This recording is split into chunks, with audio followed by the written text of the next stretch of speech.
the 10th of March 2025. God's Word new every morning. Today's word is from the Gospel according to Mark chapter 3, beginning to read at verse 7 to 19. I read, Jesus departed with his disciples to the sea, and a great multitude from Galilee followed him. All that he was doing, they came to him in a great numbers from Judea, Jerusalem, Idumea, beyond the Jordan, and the region around Tyre and Sidon.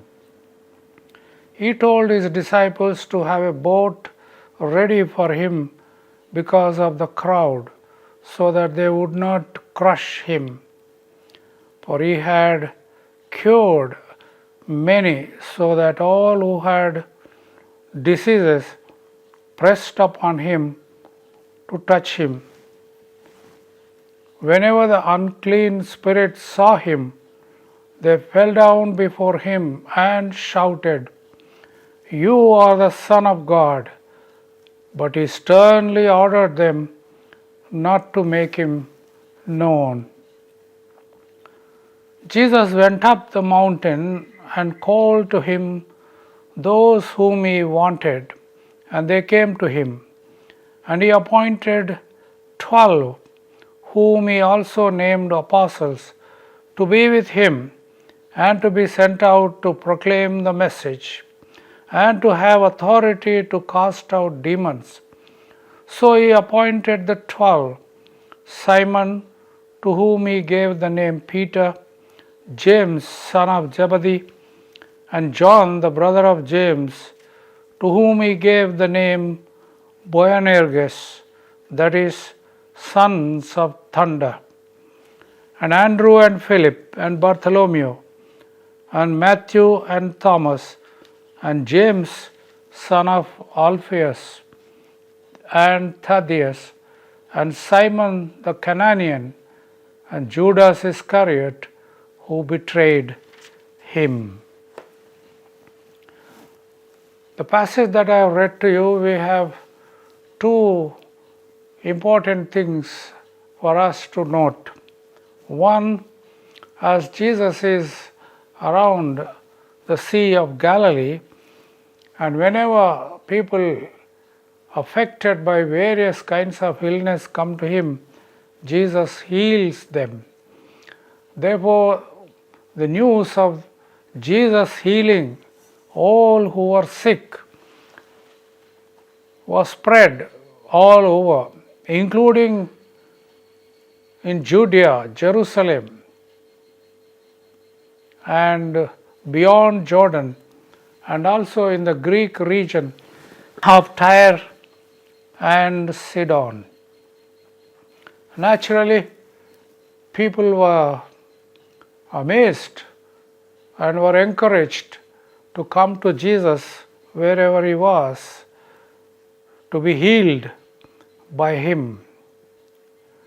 And Jesus asked the disciples to prepare a boat for him so that he would sit in the boat and speak to the people. Otherwise, they were about to fall on him.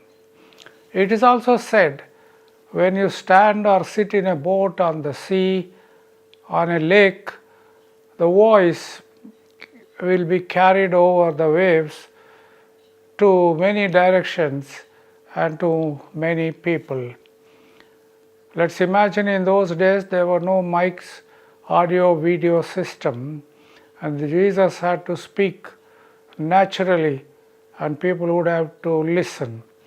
So this is one way of not only avoiding the crowds falling on him, but also making his voice heard by the great number of people who were there. And we have been observing that in the gospel narratives, it is the people possessed by wicked spirits or evil spirits calling upon Jesus, sometimes with loud voice. Here the word is used, they shouted, "You are the Son of God. You are the Son of God. It is amazing how wickedness, even evil powers, recognize Jesus as the Son of God. And we know there is a saying that even Satan can quote scriptures. Even before human beings around Jesus recognized that he is the Son of God, the fallen, wicked, evil spirits acknowledge and they cry out to him, "You are the Son of God." And as a reply, Jesus says, he sternly ordered them not to make him known. We see here the continuation of the messianic secret. Jesus does not want people to see at him as a miracle worker, but listen to the gospel. And therefore he tells them sternly not to make him known just as a miracle worker, but as the Son of God who brought the gospel of salvation to humankind.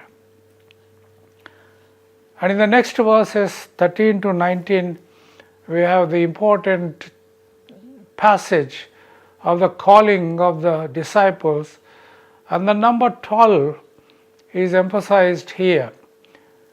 In the New Testament times, didoka, that is 2 plus 10 or 10 plus 2, the 12 were given a certain name and identity as the people nearer to Jesus as his disciples. They are always with him, and therefore they came to be known as the 12. And St. Mark, recording the calling of the disciples and appointing them, gives them this title, the 12. Earlier we have seen in chapter 1 and later in chapter 2 how Jesus called Peter, James, and John and Andrew and Matthias. And now, after a certain time and after a few days, Jesus goes up the mountain and called to him those whom he wanted, and they came to him. There are not many mountains in the region of Galilee, but some elevated hills. So perhaps from one of those hills, when we go to Galilee, they show to us the hill where Jesus taught the Sermon on the Mount, and also probably the same hill from where, beside the Sea of Galilee, Jesus called to him the 12. And here St. Mark says he appointed them. These 12 were given a position, a definite place in the ministry of Jesus. They are appointed as the 12. Sometime back we have seen how Jesus appoints the 12 corresponding to the 12 tribes of the people of Israel. The 12 tribes in the Old Testament, and parallel to that is the 12 disciples in the New Testament. And in the book of Revelation, they are seated on either side of the Lamb of God on the throne. Perhaps the 12 heads of the tribes of Israel and the 12 disciples seated along with Jesus. The appointment of the 12. In our historic churches, like Church of South India, Church of North India, Marthoma Church, Syrian Orthodox Church, Methodist Church, Lutheran churches, and several other churches in India, we see pastors being trained and appointed in respective churches. They are not freelancers to go and do whatever they want and wherever they want, but they are called by the church, trained by the church, and appointed by the church. For in many ways, pastors and bishops and the clergy of today continue the work of the 12, the disciples, who later become the apostles. And he appointed 12 whom he named apostles. Apostles is the time from the Greek apostello or apostello, which means sent out, or I send you out into the world to be the disciples, teachers, pastors, proclaimers of the good news. And there is a threefold purpose given to these disciples who later become apostles. Since the Gospels were written after 70, most of the disciples were already called as apostles because they were sent by Jesus. And in those days, the name of Paul was very popular among the new churches, and he too was called an apostle. But of course, there were some who did not recognize Paul as an apostle equal to the other 12. And Paul has to defend his apostleship, saying that just as the 12 have seen Jesus, just as the 12 have been with Jesus, so Paul has seen Jesus in a vision, that he heard his voice. We see in Acts of the Apostles chapter 9. And Paul was sent out by Jesus himself to preach the gospel. And the church appoints him as an apostle to the Gentiles. The church in Antioch appoints Peter as an apostle to the Jews, and St. Paul is appointed as an apostle to the Greeks. And therefore, here St. Mark says, those 12 whom he also named apostles. And the threefold purpose of calling them, appointing them, and later calling them as apostles was to be with Jesus, so that they can be learning from Jesus. And no wonder the disciple John, writing his epistle, first epistle chapter 1 verse 1 says, "What our eyes have seen, our ears have heard, and our hands have touched, we testify to you and we proclaim to you." The disciples, the 12, have the first-hand experience of Jesus, the Son of Man, of Jesus, the Son of God, the Messiah. So that's the purpose. Jesus says, so that they will be with him. We cannot learn about Jesus unless we are with Jesus. Sadhu Sundar Singh used to say, we know many things about Jesus, but we know very little of Jesus himself personally.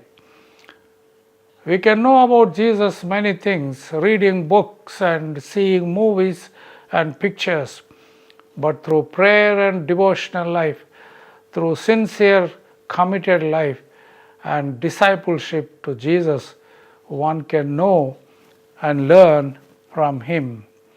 To be with him means to learn from him.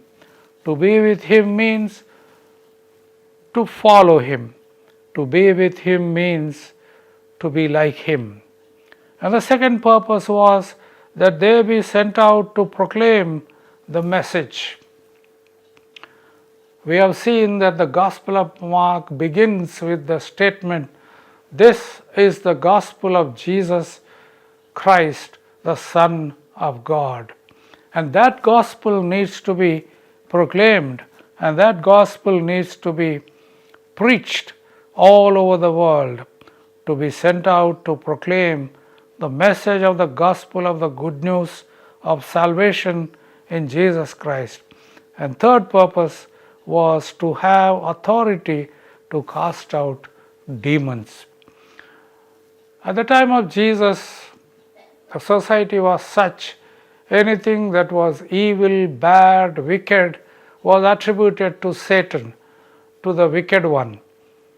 And even if they were sick, deaf, dumb, or lame, they attributed to the spirit of dumb, the spirit of deaf, and the spirit of blindness. So, attributing bad things, evil things to the power of evil was very common in those days. People believed in those spirits. But today we live in a modern world where believing in spirits, believing in demons, believing in the devil perhaps is less. But however, the forces of evil, of wickedness, bad, negative things we see even today. And the power of the gospel is that Jesus gives authority to cast out such demons, such evil forces. Demons are the lowest order among the followers of Satan. Demons, in Greek they were called daimonion, then Satan, and in between several demonic powers. Satan as the head of these fallen angels, as we see in the Bible. So threefold purpose: the purpose to be with Jesus, the purpose to be sent out, and the purpose to proclaim the gospel as well as to cast out demons. And from tradition we know that the disciples were with Jesus for 3 long years. And earlier, theological training and ministerial formation was limited to 3 years. But as the subjects increased and new subjects like communication, women, ecology, justice, ethics, such new subjects have lengthened the theological studies, expanded the ministerial training. Therefore, in many of our theological colleges, we have training for more than 3 years, 3.5 years, 4 years, sometimes even 5 years. The purpose is not only theological knowledge, but also personal formation, academic formation, and professional formation to take place in the theological college. We Protestants give 3 to 4 years time for this theological, professional, and personal formation as pastors and as deacons and as ministers. But the Catholic Church as well as the Orthodox churches give longer time for this theological, ecclesiastical, personal formation to be a spiritual leader. And then St. Mark here goes on to give the names of these 12 disciples. He begins with Simon, to whom he gave the name Peter. Then James, son of Zebedee, and John, the brother of James, to whom he gave the name Boanerges, that is, sons of thunder. From the Acts of the Apostles, we know how powerful Simon Peter was in the ministry of proclamation, in the ministry of casting out demons, and in the ministry of serving Jesus Christ and His gospel. But even though James and John are called Boanerges, meaning sons of thunder, we know very little about James and John and their ministry. And if John has written John's gospel as well as the 3 epistles named after John, then we see that John has played a very important role in the early church. But we know very little of James, followed by Andrew and Philip, Bartholomew. According to one tradition, Bartholomew came to North India, just as St. Thomas came to South India. Matthew, Thomas, James, son of Alphaeus, and Thaddeus, and Simon the Canaanian, and lastly Judas Iscariot, who betrayed him. Simon the Canaanian In the other list, parallel lists of the disciples is also called Simon the Zealot. He was one of the zealots. Zealots were a group of people fighting against the Roman Empire, stealthily fighting a guerrilla war to overthrow the Roman Empire and give freedom to Israel. It's very interesting to note how Jesus includes among his disciples fishermen, tax collectors, and even zealots, so that Jesus would prepare them as a power, a transforming power, to be sent out into the world to proclaim the gospel. Judas Iscariot is one among them who got lost on the way because he betrayed Jesus. And in his place, Matthias is chosen by lots. Recently we were in Yanam, and in Yanam there is a beautiful church named after Saint Anne by the Catholics. The most important thing in this church is that they have put the statues and figures of all the 12 apostles, and they replaced Judas Iscariot with Saint Paul. Wonderful statues in white marble at the Saint Anne's Church. Saint Anne's is the mother of Virgin Mary, and Catholic Church commemorates also Saint Anne as well as Saint Mary. So today we have seen evil forces acknowledge Jesus as Son of God. How much more we as followers of Jesus need to acknowledge and proclaim Jesus as the Son of God. And then the calling and the appointment of the 12, the important number 12 of 12 disciples, to be with Jesus, to learn from him, and later to be sent out to preach the gospel and to cast out demons. That is the mission of the church. That is Missio Dei in Latin, the mission of God through his church. Amen. God bless you.